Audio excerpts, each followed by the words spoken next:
il y a des choses qui gênent dans le traitement de l'information par la presse dite internationale. On voit d'ailleurs que les angles de traitement sont délibérément choisis, et cela au gré des temps et surtout des idéologies.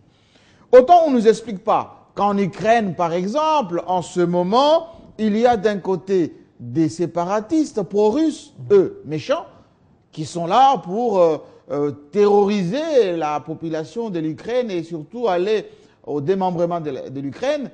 Et de l'autre côté, les militants pro-occidentaux qui sont, eux, à Kiev, gentils, qui sont là pour la démocratie et le développement de l'Ukraine. Non. La véritable guerre est celle qui oppose aujourd'hui l'Union européenne, l'Occident en général, parce qu'il y a aussi l'OTAN qui joue sa carte là-bas, à la Russie qui joue un rôle de plus en plus influent à travers le monde, notamment au Moyen-Orient. Rappelez-vous les dossiers syriens, les dossiers irakiens par exemple. Oui, la Syrie aujourd'hui est le symbole de la guerre froide, et cette guerre froide s'est déplacée en Ukraine. Autant, on ne nous explique pas, qu'en ce moment, ce qui se passe en Syrie même, il n'y a pas d'un côté des séparatistes qu'on appelle de rebelles au régime d'Assad, qui sont eux gentils, qui se battent pour cette armée syrienne libre, pour la démocratie en Syrie. Non, il y a beaucoup de mercenaires, beaucoup d'islamistes qui aussi commettent beaucoup de crimes, qui lancent des missiles, qui lancent beaucoup de destructions dans ce pays. Et d'ailleurs, ça gêne ceux qui les soutiennent. Et que de l'autre côté, il y a aussi Assad qui aussi tue la population, parce que c'est une guerre. Toute guerre est toujours sale. On ne nous explique pas tout cela. Et vous avez vu que dès que le front de l'Ukraine a été ouvert, on a oublié délibérément ce qui se passe en Syrie. Et d'ailleurs, il y a une élection qui est en train de se dérouler en Syrie. Et Assad va peut-être gagner encore.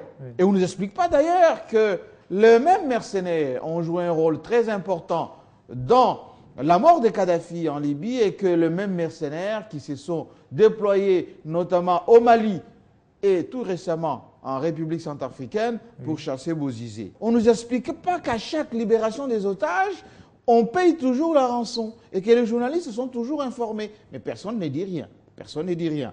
Pourquoi notre consoeur, par exemple, de Radio France Internationale, qui est toujours un peu à l'affût des informations dites des caniveaux, souvent elle est là pour gratter quoi, des informations parfois qui sont de second rôle. Regardez ce qui se passe. Elle s'acharne, par exemple, depuis quelque temps, à parler de la mort d'un criminel de guerre, Morgan. C'est lui qui a terrorisé la population en province orientale. C'est lui qui a commis des crimes. Le même crime était, il faut se le rappeler, autrefois, mis sur la tête de la République démocratique du Congo et dénoncé par la même Radio France Internationale. Et aujourd'hui, ce monsieur a été victime naturellement de situations de guerre. Il devait être transféré, il est mort. Alors notre concert ne fait que ressasser des vidéos, ressasser des informations, ressasser des choses qui sont un peu, je dirais, dans le sens de nuire à l'image de la République démocratique du Congo au lieu de donner l'information. L'information, la vraie, c'est celle de ces milliers de Congolais qui ont été chassés, qui ont été évacués, qui ont été dépouillés de leurs biens et qui vivent un calvaire inhumain, c'est le moins qu'on puisse dire, et en pleine ville de Kinshasa, où elle peut aller au stade, ex-24 novembre, pour constater ce qui s'y passe et les dénoncer. Est-ce que Morgan a plus d'importance que ces milliers de Congolais qui, eux, n'ont rien demandé et dont les droits sont en train d'être bafoués constamment et au vu aussi de tout le monde?